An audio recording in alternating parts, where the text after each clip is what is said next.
Okay, here's the thought. Anyone have kids? Do you have kids here? One of my favorite books is called From Shel Silverstein, Where the Sidewalk Ends.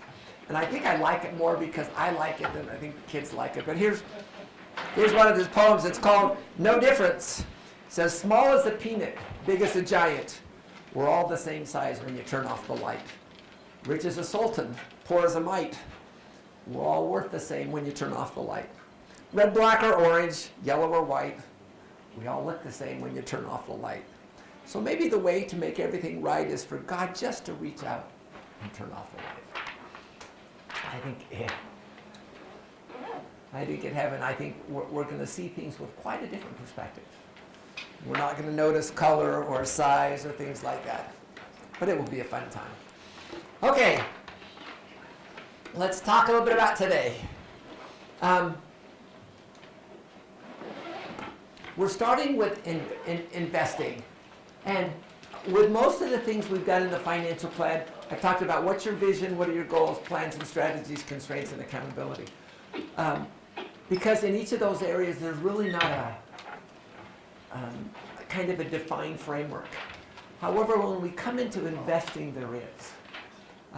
For years, companies have been putting together an investment policy statement. Nonprofits put them together. Small companies have put those together. I worked with a nonprofit that worked with special needs kids, and we put together an investment policy statement. So the question is, if large institutions and nonprofits have to put one of these together, why shouldn't individuals? And I think that's where we're seeing research is going. Now, because these investment policy statements, there are certain frameworks and pieces that are important. I've chosen to use that framework and then kind of mesh it a little bit kind of with what we do. So what I'd like you to do is you'll copy this template, copy it over, put your name and fill it in. And there's instructions there. But what are your risk and return goals and objectives? What do you want to accomplish? Number 2, what are your investment guidelines and constraints? And then what is your investment policy, your plans and strategies? Then when will you evaluate, modify, and communicate results to your accountability partners? What the result is by the time you leave here in 6 class periods, you will know you will have your asset allocation, which is how you allocate between stocks, bonds, cash. You will have gone through, determined what is important to you, what makes a good mutual fund. You'll have actually gone through using Morningstar, a database program. You'll actually use that criteria for what makes a good mutual fund. You'll have selected the mutual funds, and then you will know. Once you get out of school, your first dollar, 55% is going to go here, and 20% is going to go here, and 30% is going to go here. That's my goal for you here. So I want you to do a minimum of 4 assets, 1 for your emergency fund, core financial assets diversification. You'll also include your expected return simulation and the investment process worksheet. These are things that you'll use to kind of help you as you build your portfolio. So the way I teach investments is quite different. Instead of just starting with assets, we teach quite a bit different. So here's our framework here. We're going to start with our principles. What do you do before you invest? Then we're going to actually help you build your investment plan, which is your investment policy statement. And then we're going to talk about how do you build your investment portfolio, which is how do you build it? What's the process? Finally, we'll talk about selecting your financial assets, which is probably the most fun. And then the final thing is how do you monitor and rebalance your portfolio? And we'll talk about those. And then I have a speaker come in. Our speaker will be, we'll kind of have to change the dates because he can't quite make it. He has a special needs daughter that's had some health concerns. So he's probably going to be coming a couple weeks late, but that's all right. We'll still get him to come in. So it's our framework. So I encourage you to be patient. Don't expect to be talking about what assets we should be buying right now. But what we want to do is we want to build that foundation first. So it's going to take us 3 days to kind of really build that foundation, and then we can kind of get to the meetup. Realize next to buying a house, this is probably the presentation that I've given the most. I included at the beginning just a PowerPoint that I use at Education Week. I usually teach a 2-hour section on beginning investing. So if you want to get just kind of a quick overview of kind of the main things that we teach, if you want to go through that, it's a good resource. But we'll be going into a lot more detail in a lot more areas. But it's a good start. Okay. So here's how we're working. For our assignments today, we actually have 2 PowerPoints. First one's before you invest. I'd like you to copy that. I'd like you to add your information. Why is your individual information important in putting together your investment plan? Does your age? Does your risk tolerance? Will all of those things impact your portfolio? The answer is yes. So you need to kind of put that up. I'd like you to take a risk tolerance test. We'll actually do that today in class as part of understanding risk. And then I'd like you to develop your preliminary asset allocation targets. What percent are you going to have for stocks? What percent are you going to have bonds? What percent do you have cash? Realize for my purposes, I include bonds and cash in the same thing. They're both debt instruments. And then when it comes to bonds, I'd like you to open this learning tool, return simulation for asset classes. So what we've done is we use a random number generator, and every time you push F9, it does 20 portfolios. And you can see how those work over time. And so I'd like you to open that, push that, and I just want you to get a sense on the volatility of, say, short-term bonds versus, or bonds versus T-bills and things like that. Then I'd like you to open this, this learning tool here. The link not found. Pardon me? The link not found. Okay, which one then? On the expected returns. Okay, I will fix that one there. Is the next one found? This It should be. It was working last class period. one. Okay. But- Maybe it's my computer. My bad. Instead of my bad, my bad. Somebody else double check it. Okay. And in this one here, I'd like you to go through the tabs. And there's other ways of getting to the learning tools as well. And I'd like you to see 1, 3, 5, 10, 25, 50. I've got 90 years of data. And I calculate it myself, and it's compound growth rates and standard deviation. And then do you know why market rates and bond prices are inverse? I just put this learning tool together just this last week. We'll kind of spend a little bit of time on that, which is kind of a good one. And then what percentage of your portfolio should be in bonds from your risk tolerance test? Okay, so those are the 2 assignments I want you guys to put together. If you do each of those things, you'll be prepared for the stuff that we talk about on Wednesday. Okay. Are there things we should do before we start investing?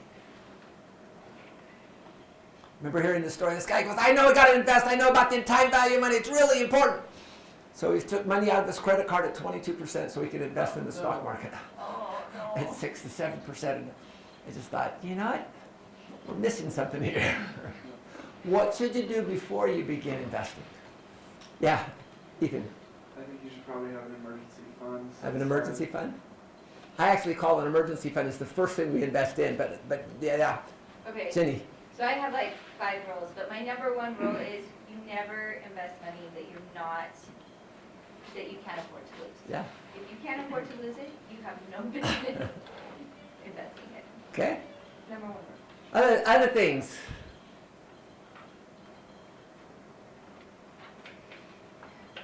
First tolerance.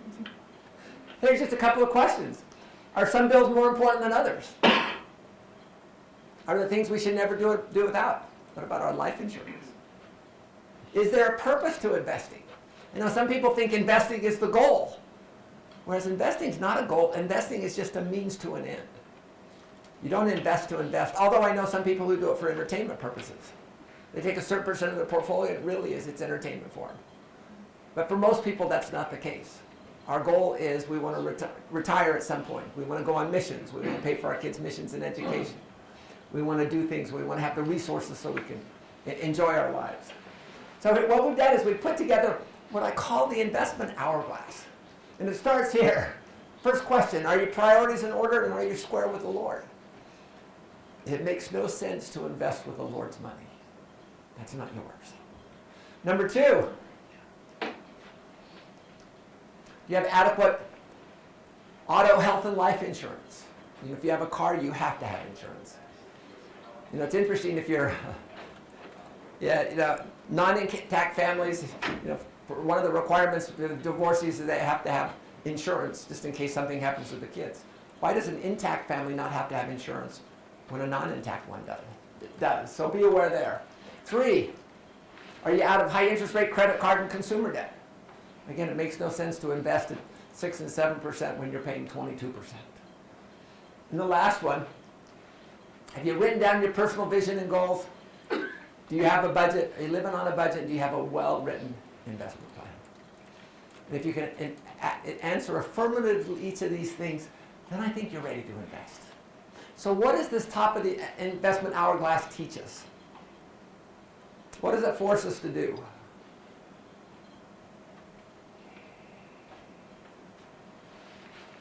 It forces us to prepare. Forces you to prepare. Is there a little bit more than just prepare? Gina, we raised? It helps us to be more self-sufficient. Self-sufficient. Other thoughts? Prepare, be more self-sufficient.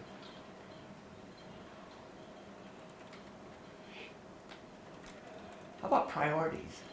What's our most important priority? Carlos was raising his hand. Sorry, I got you before that. I like the thing, it helps us keep our priorities in order. Because what's our first priority? To Heavenly Father. What's our second priority? To our families. And then our final priority is personal responsibility on ourselves.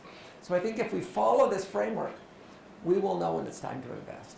How about this? Do you have to have all your student loans paid off before you can invest? Does your house have to be paid off before you invest? Actually, no. Actually, I think those things, most of them, the tax shield on your student loans and the tax shield on the house can actually make that interest significantly smaller. If you're investing and you're doing kind of a diversified portfolio, you should be able to earn substantially more than those. But I would encourage you to pay those off as quickly as you can, as we've talked about in class. Okay. Is there one right way to invest? Nathan was saying today, he said, I just want a 10% return. That's all I want. Is there a right way to invest? Yes. That's your way. Yep. Is there a right way to teach investing? You know, and I think there are multiple ways and multiple methods. But I think that and there's different ways of teaching, but I think if we'll emphasize teaching principles, we'll make a lot fewer mistakes. How do you think how have most equity investors done? When I say equity investors, people in the stock market. How do you think they've done? Have they done well? We've got all these financial planners, we've got all these stockbrokers, we've got all these accountants, we've got everybody telling you how to invest. I shouldn't say the accountants tell you how to invest, they tell you what you've invested in. Okay. But they tell us, and we spend all of this money on these commissions and things like this. How do you think most investors do? Do they outperform the benchmarks? And what it means, do they do better than the benchmarks, such as S&P 500 for large cap and for small cap and things like that? Relatively few. Yeah, relatively few. Including Warren Buffett. Yeah. So why, if people pay so much money, how come our performance is so poor? This is from Dalbar. It's the quantitative analysis of investor behavior. What they do is they go into these different brokerage houses, and they don't just get what people say they did, but what they actually got from their analysis. And then they calculate it over a period of time. So for example, from 1999 to 2018, the average investor return was 3.9%. The benchmark was 5%, 5.6%. So they underperformed by 1.7% a year. Now the good news is that's come down. What do you think the logic behind that benchmark is narrowing? I think it's an increase of people using passive funds. But still, someone said you do what everyone else does, you get what everyone else gets. And what does everyone get here? Subpar performance. How about bonds? Bonds differently? You think people who invest in bonds are smarter than the equity investors? Actually, they're even worse. So it came on down, and now it's ticked up a little bit. Do we have, you buy index funds, passive investments for the bond side? And the answer is yes. What about all these people who tell you, you know what, I'm an asset allocator. When the market's going to go down, I'll pull you out of the market. And then before the market goes up, I'll put you back in. How do these guys do? Asset allocators. And I can tell you, I've never known anyone who's good at this. I haven't known a single person who I thought was good at market timing. And I've known people with 10 and 11 figure salaries. Again, well, they're only off 2.3%. So again, if you do what everyone else does, you'll get what everyone else gets. So why do you think people underperform so much?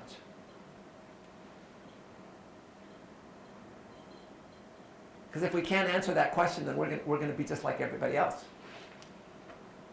Nobody has a crystal ball.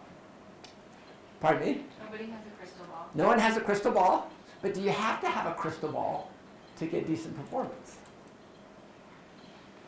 I would say if you know the industry and you know it well and you're watching the numbers and you're putting in the time and effort, but unless you're willing to spend 80 plus hours, 60 to 80 Like plus your hours grandfather. a week. So yeah, my grandfather did well, but even still, I mean, he wasn't making 10% returns, but he put a lot of time in it and he knew what he was investing in and he could tell you about the companies, but 60 to 80 hours a week. But you guys have 60 to 80 hours a week outside of class to use? And I know analysts who use 60 to 80 hours a week and they still underperform. Yeah, Tyler. I think people, or a lot of investors people get lost in this short term. Yeah, they get lost in the short term. So what do we do? President Oak said this. Connor, can I get you to read that for me, please? We live in a complex society where even the simplest principle can be exquisitely difficult to apply. I admire investors who are determined not to obtain income or investment profits from transactions that add to the sum total of sin and misery in the world. But they will have difficulty finding investments that meet this high standard. Such complexities make it difficult to prescribe firm rules. We must rely on teaching correct principles, which each member should personally apply to govern his or her own circumstances. So what are those correct principles? What are the principles, if we follow, would not make us have the performance that everybody else has, underperforming by 200 or 400 basis points a year?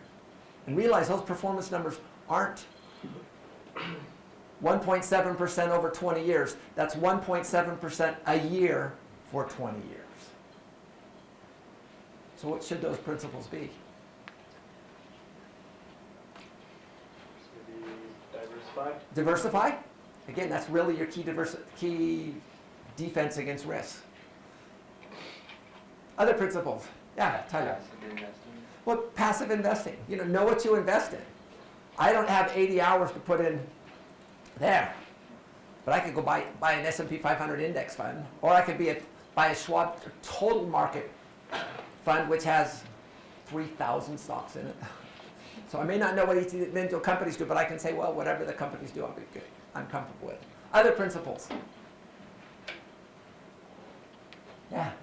Reasons to invest, like understanding it's not about greed, it's not get rich Yeah. quick, it's not trying to get 300% in 6 Yeah. months, it's investing for 20, 30, 50 years. So from now. investing long term and understanding your reasons for investing. Why are you doing it? Is it entertainment? Is it an end, or is it a means to an end? So understanding yourself. Other thoughts? Okay. Well, let's move on too. Here's the first principles, 10 principles. Number 1, know yourself. Know your visions, your goals, and your plans. Know your budget. Make sure you're saving your 20%. Know your ability to tolerate risk. Some people just cannot handle risk at all. Other people, risk is not a big deal. And a lot of it depends on each of you individually. When I was worked in emerging markets, one morning I woke up and we had foreign exchange controls in Malaysia. We had 50 million stuck in Malaysia that I couldn't get out. And then another morning we woke up and there was a coup in the Philippines. And you know what I learned? I learned I don't have to worry about things. I learned that I wanted to develop a sleep well portfolio that I could go to sleep and not worry about what happens in the morning. What's the story about the farmer? The farmer says, you know what? He says that I want the kind of person who can sleep when the wind blows. And what does that mean? That he wants someone to work for him that will make sure everything's right. When he goes to bed at night, everything's where it should be. And so what I wanted to do is I wanted to develop a sleep well portfolio that I don't have to worry about. So that's kind of what we do here. Watch overconfidence. Who do you think trades more, men or women? Men. Who do you think has the higher return? Women. How about this? Who do you think trades for, single men or single women? And who do you think has the higher return? Single women. So, what do you think? Have most people outperformed the benchmarks? Actually, no. The last 20 years have significantly underperformed the benchmarks. How about this? The fact that you can push a button and you send the trades yourself to the stock exchange. Does that improve your ability to get higher returns? You get to push that button. Does that improve your ability? What do you think? Online trading, has that increased people's return or decreased people's return? It's actually decreased return. Very fun little article there. So the point here is sometimes we're our own worst enemies. The fact that you can push those buttons, people think that, oh, wait a second. You have to trade to be doing something. I'm in an asset management class where we trade, our turnover is less than 10% a year. Means our average holding period, 100 divided by 10 is 10 years. Do students like it when you're not buying and selling things? No. But what do we teach them? Sometimes the best thing you can do is nothing. Once you get a good portfolio that you're comfortable with, you've got a good asset allocation, just keep doing that. Okay. Seek, receive, and act on the Spirit's guidance. Tennille, can I get you to read that for me, please? Sure. When the Spirit is with us, we can think thoughts we've never thought before. We can say words we've never said before. We can perform beyond our natural abilities. That power is related to truth, to the scriptures, to the stirring of the Spirit within. And the power won't come unless we're actively courting the influence of the Holy Ghost. I love the changes to the church's programs, where it used to be a church, Sunday church and family supported, and now it's a family church and church supported. I love their encourages us all to listen to and seek the guidance of the Spirit.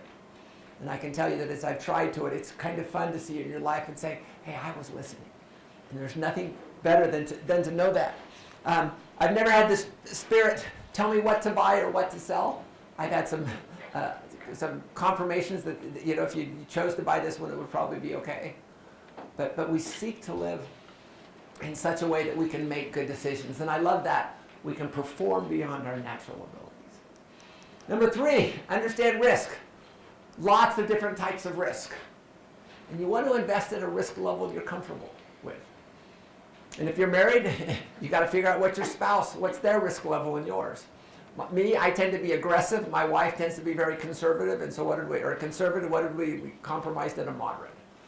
That decision actually has saved us money in some of the more volatile periods. But what we want to do is we want to figure out what risk level, what kind of a risk, what is your risk tolerance?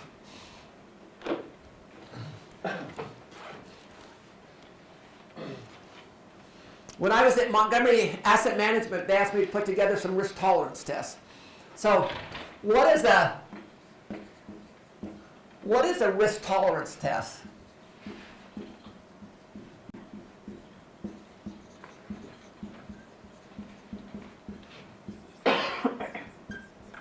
You ever heard that term, risk tolerance test?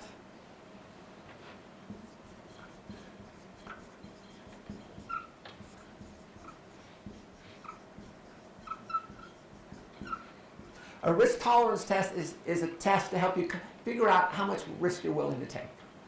We can find out what kind of a risk taker you are. I can look at your portfolio, and I can see what you've invested, and I can infer a risk tolerance from that. Or I can ask you questions that hopefully you answer correctly, and I can infer a risk tolerance from that. Now, why is risk tolerance important? Risk tolerance helps you to understand what your asset allocation is. So you choose your risk level in your portfolio by your asset allocation. So do we know what asset allocation is? Asset allocation is where you put things in the different baskets. How much do you put in large cap, or how much do you put in small cap, or international, things like this. If I put everything in government bonds, short-term government bonds, what's my risk tolerance? Yeah, very conservative. I put everything in emerging markets where I worked for 13 years. I would be very aggressive. So do you see how you get to choose your risk level by your asset allocation?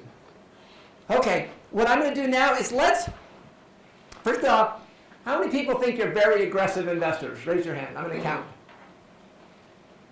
No one's very aggressive. How about aggressive? But everyone has to vote once. This is not New York. 2, 3. Moderate?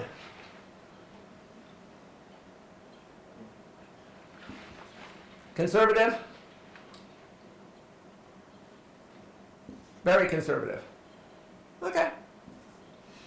So, realize risk tolerance tests are arbitrary. They're only as good as the people who put them together. Realize too, I hate to admit that our purpose of putting the risk tolerance test at Montgomery was to encourage people to invest in different ones of our funds. So we wanted to keep all of their money within us, but to different risk levels with the products there. I have nothing to gain here. My whole goal is to help you guys be wise. So let's do this. We're going to do this risk tolerance test. So it is 8 questions. And how you answer those questions, it will give us some information. There's going to be five answers on each of the questions, and so you have to go 1 through 5. So how you answer each of those 8 questions is going to have an impact. Now, the old way of doing asset allocation, people just said, "Oh, your age in bonds." So that was the way it happened. Ammon, how old are you? 25. Oh, good. So Ammon's 25. So how much would he have in bonds? 25%. And I'm 64. Say I'll be 65. How much should I have in bonds? 65%. And the logic is, the older you are, the less risk you're willing to take. But is every 25-year-old? Do you think every 25-year-old is exactly the same as Ammon? Probably not. And so what we do is we're going to do this risk tolerance test, and then we'll take your age in bonds as a starting point, and we'll make some adjustments. Okay, so let's start with our first question.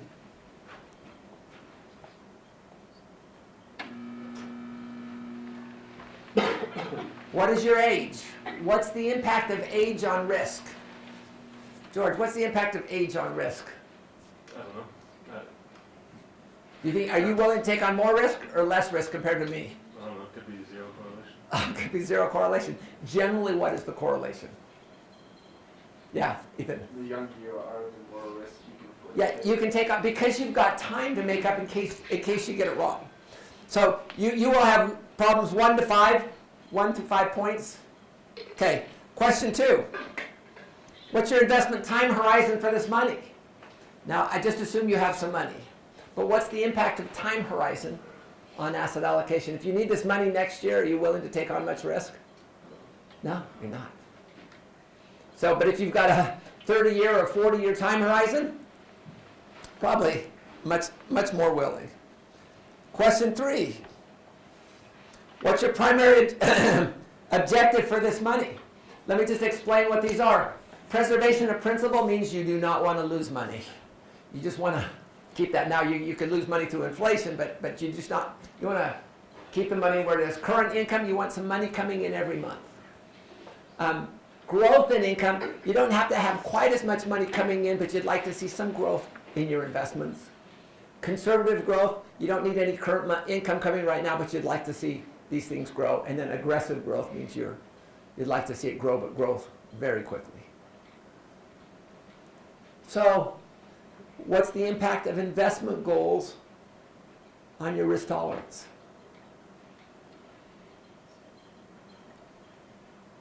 And it drives it. Okay, let's go on to the next one. Personal earnings. Regarding your personal income, do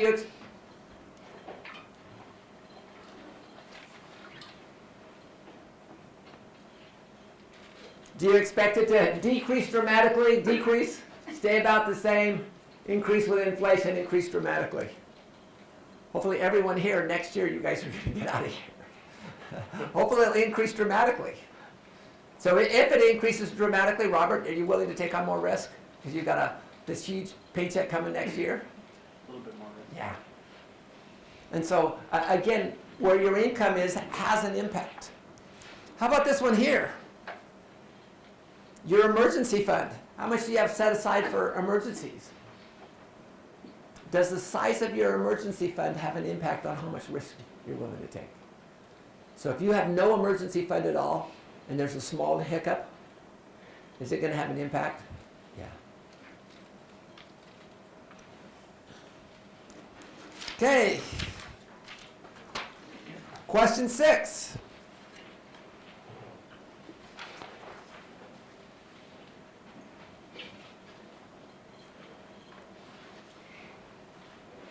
Which statement best describes your personal investments experience? Does what you're comfortable investing in now tell you a little bit about your risk? And I think it does, because we actually said there's 2 ways we can infer your risk. One is from what you're investing in now, and the second is from a risk tolerance test. So we're actually asking this question to kind of help. Never invested any money in any financial market or instruments, relatively new, or I've invested money for years. Now, can investment experience change over time? My wife and I, when we first came here, we both had money to put in. I had put money in a SEP IRA, and she had money in a non-contributory IRA. I said, you can invest it any way you want. She says, I just don't want to lose money. And I says, what does that mean? She goes, well, let's do a money market mutual fund. And so we put it there. And me, I just threw it in an S&P 500 or Schwab S&P 500 fund. In the first couple of years, the markets turned down, and she was all smiles because she was doing better than me. And after about year 3 or 4, I think now I'm up 50 or 60%, and she's up like 20 or 30. Now she just says, okay, just put it wherever you want to. But the point is it's something that's learned. So if you have those numbers, what we're doing is we're adding the numbers from each side. How about investment risk? Which instrument would you, which statement, or which investment would you be more comfortable making? Again, this is kind of inferring from your current holdings, but which of these would you be more comfortable making? Broad array of stock and bond mutual funds, emerging growth companies, and aggressive growth. Do you notice we've only got 8 questions, and the first 7 have not had anything to do with returns. It's all been on instruments and risk. Does that tell you a little bit more about investing that's often overlooked in the media? Okay. Here's our last one.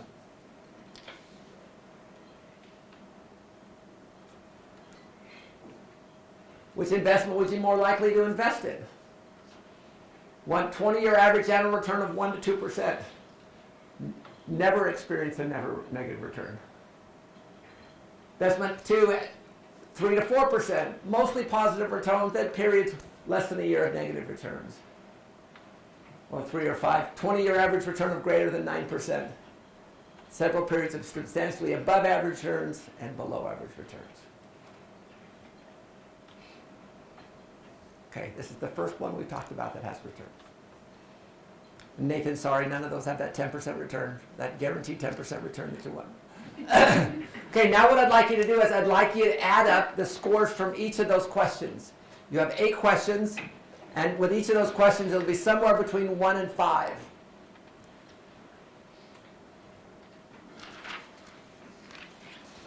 So apparently I'm aggressive. Pardon me? Apparently I'm aggressive. No, I think I'm just right there.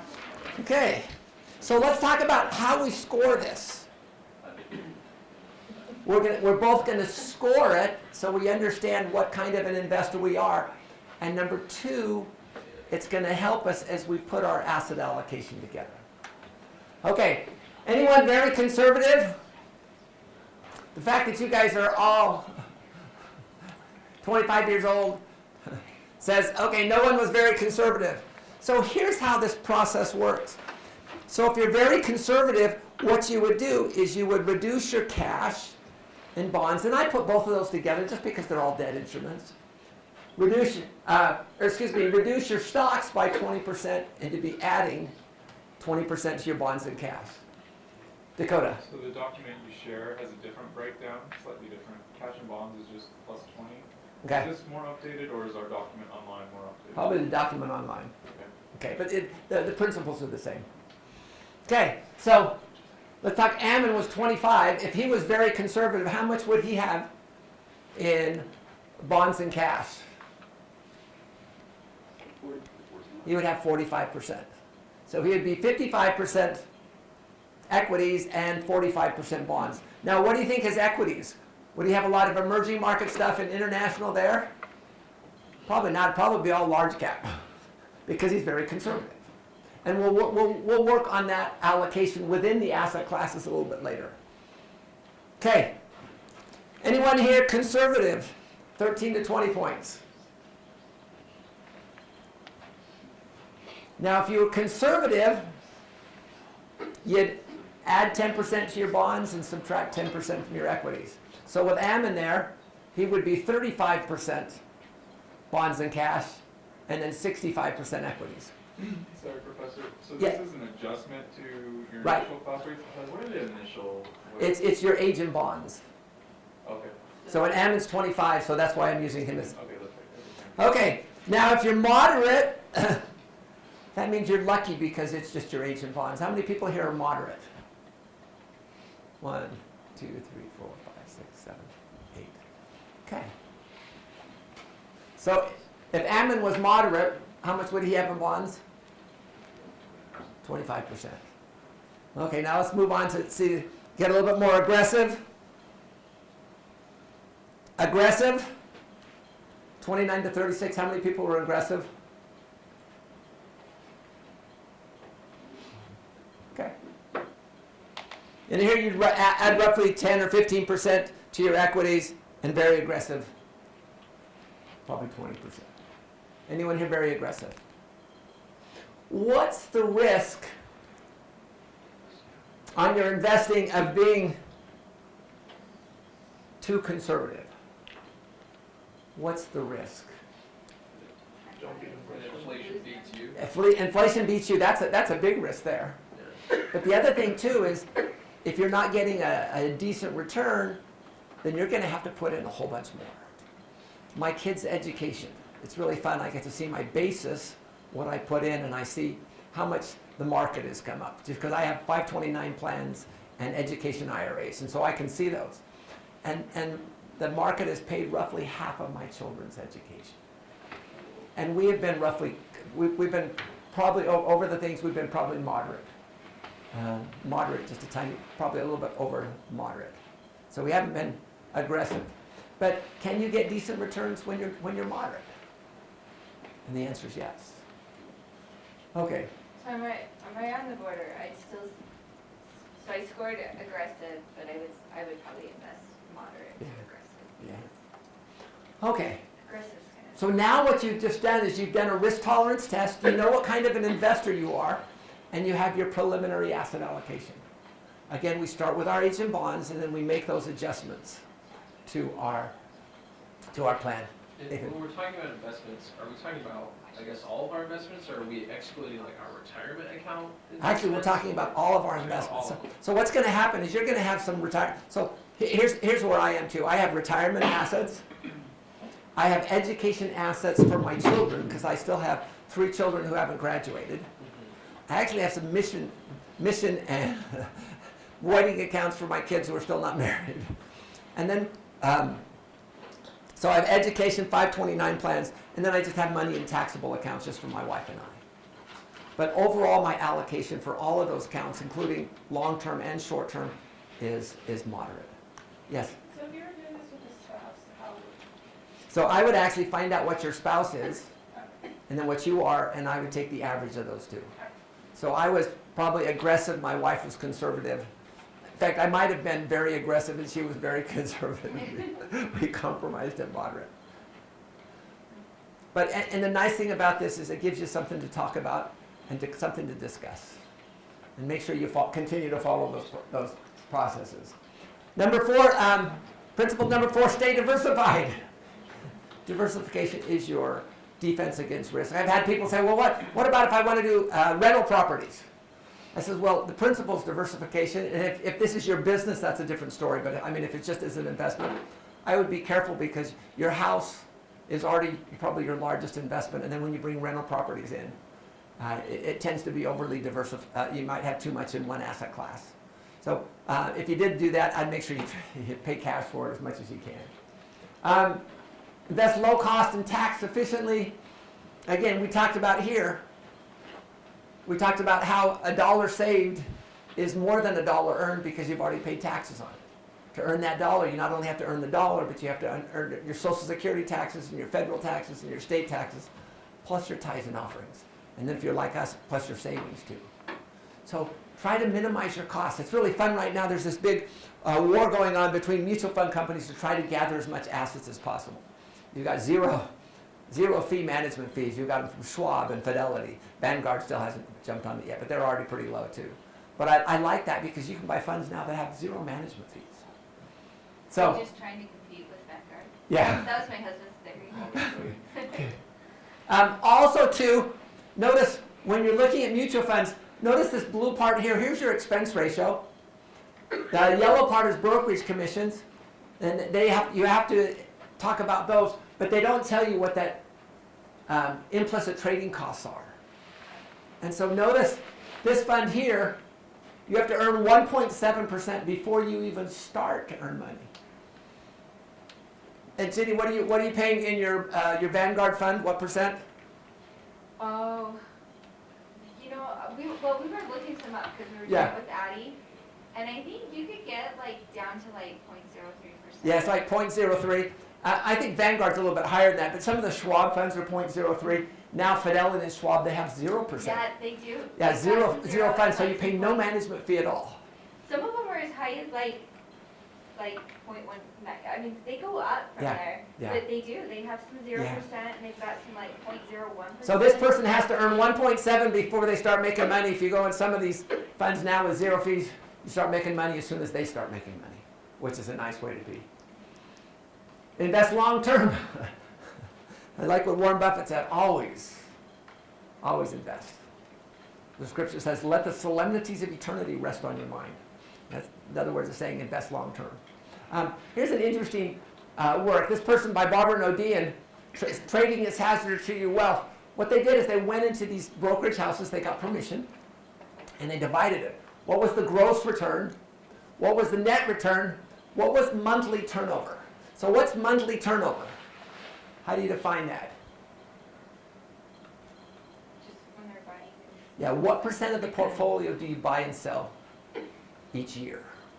So let's take something here. 0.2 times 24, or times 12? 2.4, let's say 2.5. Do you want to see your average holding period for your stocks? If you take 100 divided by your annual turnover, that tells you, in numbers, that tells you how many years. So 100 divided by 2.5 is what? 40 years. These people held these stocks on average 40 years. What do you think their tax return is compared to their net return? Probably right up there. This group here, 1.2 times 12, let's say 20%, just to make the math easier. So on average, how long did these guys hold each of their stocks? What's 100 divided by 20? 5 years. So on average, they held their stocks for 5 years. In our asset management class, we try to limit our turnover to under 20%. Right now, it's less than 10%. Okay, so these guys will have a little bit of tax implications, but most of this stuff is still long term. How about this one? 2.9, let's say 3 times 12, 36. What's the average holding period for these guys here? 3 years. So still coming off a little bit. How about this one? 6%, 6 times 12. So on average, 1.3 years. So my guess is we're going to start having a lot of short-term capital gains here as well. So which is going to bring that down. How about this one? 21.5 times 12. 240%. So about 3 months. You know everything there is short-term capital gains. And notice what happens here. So this 11.4 is probably down here to 6 or 7. What is it trying to teach us? Again, trading is hazardous to your wealth. Is that just the tax implications within the fund, not Yeah. if you sell the fund? Right, so that's just within the fund. Okay, if you want to invest, know what you invest in and who you invest with. Anyone here in the silver fund? Okay. Tyler, how much time do you spend on one company? Trying to decide whether one company is good. How many hours do you spend before you feel like you can make a decision? I just did 2 pitches. I probably spent at least 8 to 10 hours on each one. Okay. And that was just me, not counting the other people on Yeah. my team that looked at it. In our asset, the asset map, we double that. We're probably 20 to 25 hours just to analyze one company. But you're upperclassmen too, so you probably don't require as much time. But the point is, you really need to understand what you're doing. You understand the companies. And most people don't have that time. Most people, their jobs is in accounting or finance or something else like here. So what can you do to get around that? We have a dozen stocks in our portfolio. Jenny, do we have to understand every single stock very well? Yeah. So we've got a Yeah. very concentrated portfolio. We report monthly on every one, so I think Yeah. in my paragraph, it was like 3 or 4 paragraphs. Yeah. I probably spent that, Just, about just, 4 or 5 hours. just for the month, what happened that month with Just that for stock, that month, with the stock. But it's really important that you understand that. So what if you don't have 40 to 60 hours a week? Just buy an index fund. Yeah. How much do I have to know when there's 500 stocks there and the biggest one is 2% of the portfolio? Or I buy a total stock market index that has 3,000 stocks in it, and the highest one is 0.75%. You know, so things like that. And the idea is if one of those stocks goes bad, it's not a Yeah. significant portion of the portfolio, so it's. Dr. Sud, Yes. do you have any like resources that you like to turn to sort of offset some of this work you'd have to invest into looking at stocks, some advisor or something like that? Yeah. The question is, well, how much will the advisors charge you? Right. Do you have any like free resources? So I would just start with, what do you think the benchmark is for equities? Probably the S&P 500. Benchmark for bonds, Lehman Ag. I would just buy, if you can't beat them, just buy the index. Buy an index fund. And the nice thing about that is, you know, there's 2,000 or 3,000 stocks in it. So I really don't have to know. All I have to know is what is a good asset allocation. And what's a good asset allocation consistent with my risk. And we will actually, Dakota, we'll actually be teaching you, number one, what makes a good mutual fund. And then we'll be teaching you how to use Morningstar so you can actually go in and determine that for yourself. George? Does investing in funds as a small business differ meaningfully from this?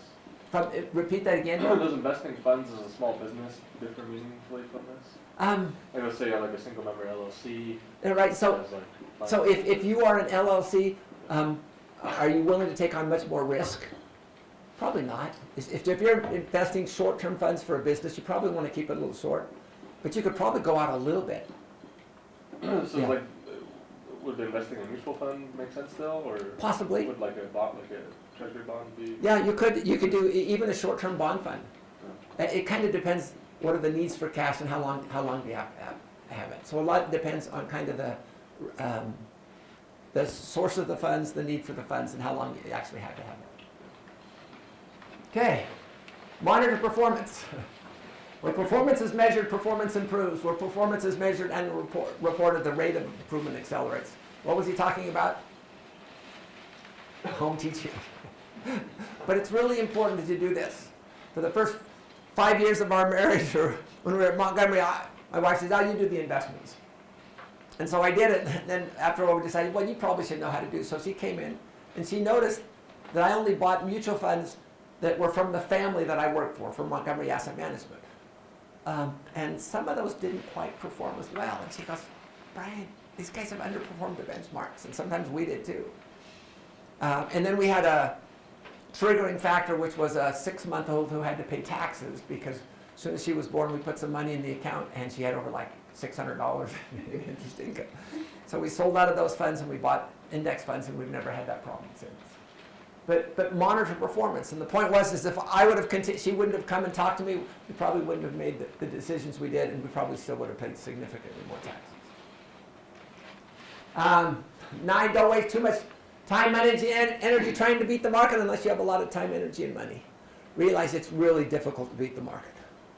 I mean, we just finished, we're on our 14th year, and we're ahead of the benchmark on a risk-adjusted basis, but still, it's still a challenge. And realize I get different analysts. Every 4 months I get a new group of analysts. So it is not easy. Pardon me? It's not easy. So what do you want to do? Just be wise in what you do. Well, and I just would add, I mean, taxes is huge, right? Yeah. Because you not only got to beat the benchmark, but then you got to beat, if you do sell it, you're going to pay taxes. And if it's short term, the taxes are high. Yeah. Long term, they're not. But even long term, they're still bad. They're still like 50. Yeah. I mean, Yeah. well, I mean, they're not making much, so That's it's probably right. 0% That's on right. the long term. But Yeah. and if you're short term, you're gonna get hit with those. 10, invest only with high quality, licensed and reputable people and institutions. I had a student come to me and says, hey, can I talk to you? And I said, sure, let's talk after class. As soon as the class was over, the door opened, and I could tell it was his wife came in. And when you got the husband and wife, then all of a sudden, I go, this is kind of serious. But they told me the story. They had $3,000 of extra money. And they were talking with some people at church about how to invest. And one guy says, well, I invested for you. He says, I do. I use options and futures, and I invest there, and I'm doing really well, and I'm making, X% a month. And so they gave it to him and said, okay, you invest for us. And first couple of months he did okay. Third month, the market turned, and they lost everything. And the guy, instead of telling them, he kind of faked the reports and said, oh, you're still doing okay, it's just not a thing. Finally, a month later, he came to him and said, sorry, I lost everything. They go, what can we do? I said, all you can do is report them. Make sure, and chalk it off to learned experience. Make sure you work with high quality people. And then the last one, develop a good investment plan consistent with your vision, budget, and these principles, and follow it closely. So if you have a plan, the nice thing right now is we're not as constrained. There's no fear and greed right now. But if we can build it when there's no fear and greed, and then we can follow it later, you will make such better decisions. You guys, the reason I have such good stories is I've made so many mistakes. But I prefer you guys to have the portfolio size to the mistakes. Okay. So what were the principles? Number one, again, notice what they are. Identity, obedience, stewardship. Just reading a talk in the Ensign about the importance of having a gospel perspective and how that impacts everything we do. And it even impacts our portfolios. So we're not just trying to invest. What are we doing? Developing my investing talents carefully so I can invest our resources wisely, not just so we can have a high return, but so we can accomplish personal mission in our individual and family vision and goals. Because that's what we're doing. Okay, question on principles. Do you think if we followed these principles, your performance would be significantly better? I think so too. Again, you do what everyone else does, you'll get what everyone else gets. And there are people out there that are very good at this. But we need to be wise. Okay, let's spend a little bit of time on bonds. Why would you add bonds to a portfolio? Yeah, Diversification. Diversification. Do bonds generally give you a return above inflation? The longer terms. What's the impact of bond prices and interest rates? There's put together this little learning tool. I just stuck it on the investments tab here. And so couple of points I want to make about bonds. So let's say we've got par value is 100, the coupon is 6%.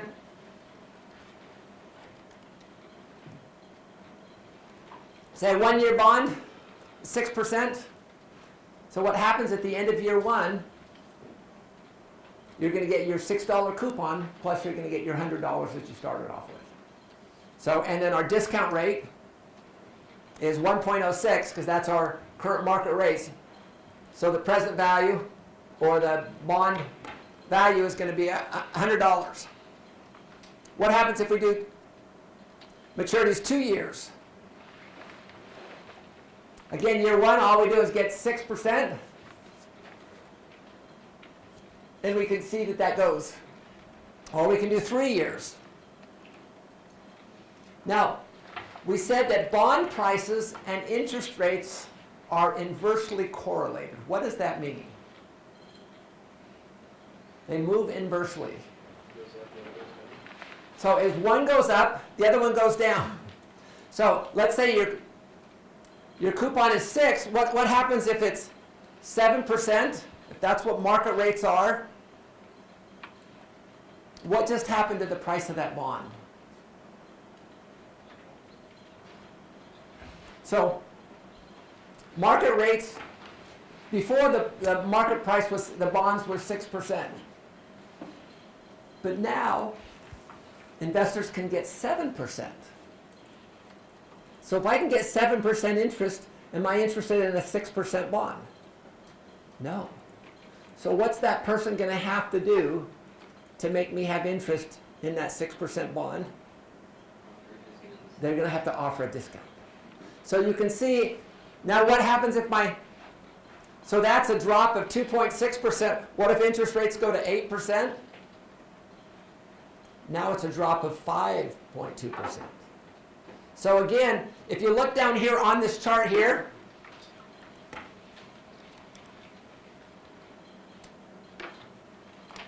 here is 0% interest all the way to 14% interest. You could say, and here's the bond prices. So what do you notice? As interest rates increase, what happens to the bond price? It decreases. Okay, let's notice another thing here too. Now we've got this same bond, 6% coupon, 8% market rates. What happens now? Notice we're at 3%. It's a minus 5.2. Now what happens if I go to 5 years? Notice that minus 5.2 goes minus 8%. What happens as we increase the maturity on the bonds? What happens to the volatility there? Does it increase or decrease? It increases. So what I've got here, a 1-year bond, I'm going to put a 10-year bond and a 30-year bond. Which of those is the most volatile? Which is the most volatile? The 30-year bond. So lesson 1 is, as market rates rise, the price of the bond falls. And number 2, the longer the maturity, the larger the effect from the rate change. So yes? maybe I'm thinking about this Okay. erroneously, but if we think if all of us think interest rates are going up, why would you want to buy a long-term bond? Okay, if you think interest rates are going up, what's the impact on the price of the bonds? It's going down. Your returns are going to go down there too. So what does that tell you? If you think interest rates are going up, where do you want to be in the bond spectrum? Do you want to be in long term? Probably not. People probably wouldn't medium to short. Okay, now, and the question too is, are we taking a short-term view or a long-term view? Would it be okay to have some bonds on the long term? Yeah, let's take your bond allocation. How old are you? 25, and what were you on the risk tolerance test? I was Aggressive. So you'd have 15% bonds. Of that 15% of bonds, you might put 10% in short term and maybe 5% in long term. How about junk bonds? Sometimes I like to throw a little bit in there, so I'll put like 2% or 3% in something like that. But I try to be diversified even within my asset classes as well. So the point I wanted to make here too is, as you look at these longer maturities, the longer the maturity, the greater the time and the impact there. So I think it's important that we understand understand these things, this tool. Well, I wanted to do one more thing here. We put together, this is just an asset class summary. So what we did is we divided into cash and cash equivalents, fixed income, and equities.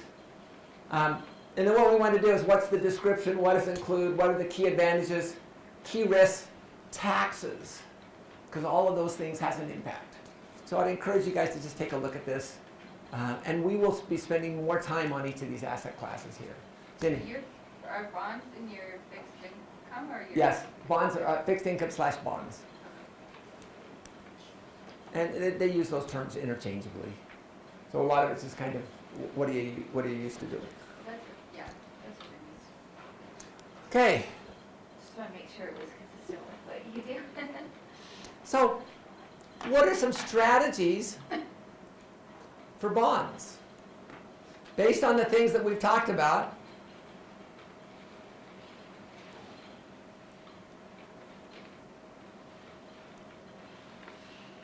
what are some plans and strategies for bonds? So Matt, what were you talking about your strategies for bonds? So if you think interest rates are going up, probably emphasize more shorter term. And that way, as interest rates continue to go up, your short terms will mature, they'll buy more short-term bonds with the increased rate. What are some other strategies you might use? And with here we say bonds / bond funds. The nice thing about bond mutual funds is instead of buying a single security, you were buying 3,000 securities. Other strategies? Tyler? I guess you could hold your bonds if the price starts to dip. Okay.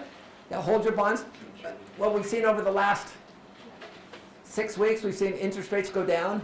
What's it done to the returns on the bonds? The bonds have actually done well. And you know, and that's kind of it's counterintuitive for what I was thinking about. Other strategies for bonds. Here's just some ideas here. You know, using multiple bonds. And I recommend no load. What is a no load fund? I said no load and low cost bond mutual / index funds are recommended. What's a no load fund? The fees. Yeah, it's a fund that has no sales charges. So if you buy a load fund, you automatically have to pay 5.5. The person you buy it from, they get a 5% of everything you put in. Is it pretty hard to get ahead when you're paying 5.5% of every dollar you invest? I think it is. Interesting study. What do you think? Have load funds outperformed no load funds?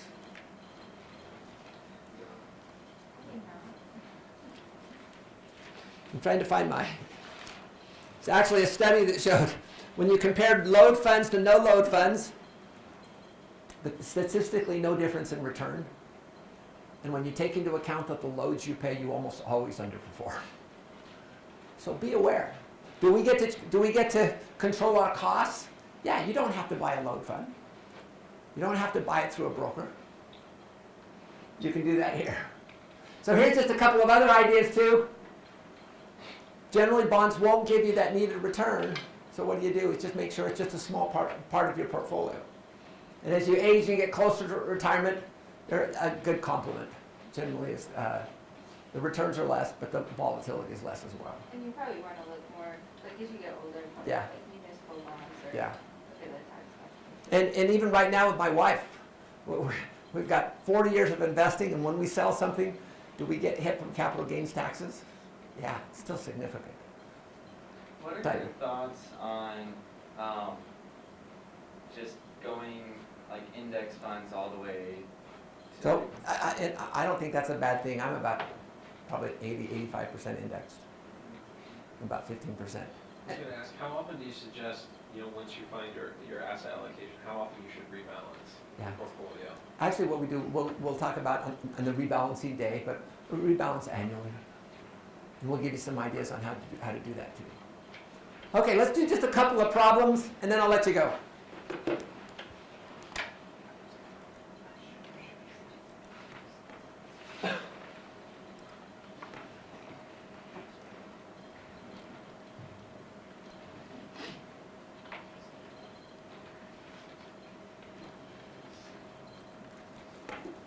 Okay. Ryan's 35 years old. He took the risk tolerance test. He was moderate. Using the rule of thumb as his age in bonds, taking the risk tolerance test, which most likely represents his preferred asset allocation?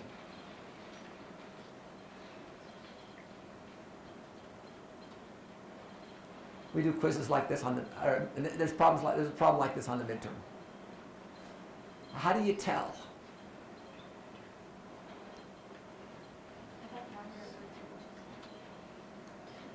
So if he's moderate, how much should he have in bonds and cash? 35%. Portfolio A, how much bonds and cash? B, how much bonds and cash? 25. C, 35. So what's the answer? It would be C. And the thing here, again, some have too little, some have too much. How about this one now? Now he's aggressive. Which would it be? And why? Matt, why? Because you take off 10%. Yeah, so you take off 10. It would be 25% cash. Okay. So we talked a lot of stuff today. We've asked you to be patient with us because it's going to take 3 days for us to kind of build the foundation. Today we started building the foundation, say what do you do before you invest? And then what are the principles of successful investing? Realize if you get the principles right, you can make a lot of mistakes at the fringes. You don't get the principles right, and no matter what, it's going to be a lot worse. So, do you think that if people follow those principles that we talked about, those 11 principles, would their performance be significantly better? And I think yes. Okay, takeaways.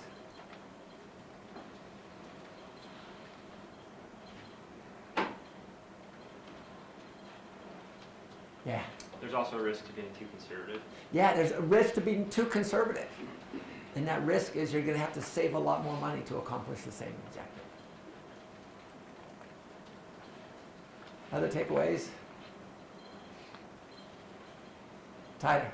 I guess two for me, like one, be unified with investing, like in your investing decisions with your spouse.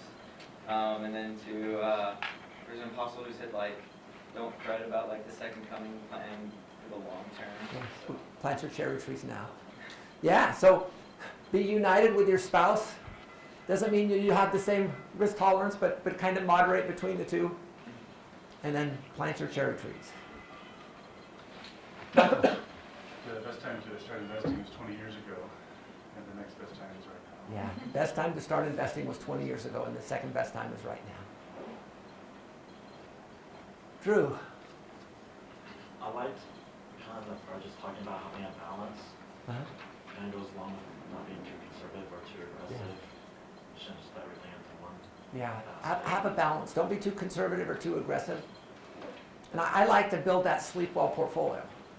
Because you guys know how much over the last year I've worried about my portfolio? I don't worry about it at all. When we get closer to December, I'll do some minor adjustments. I've already paid my tithes and offerings with appreciated securities. So we'll talk about that. Let's do one more. Last one. Ben, takeaway for today.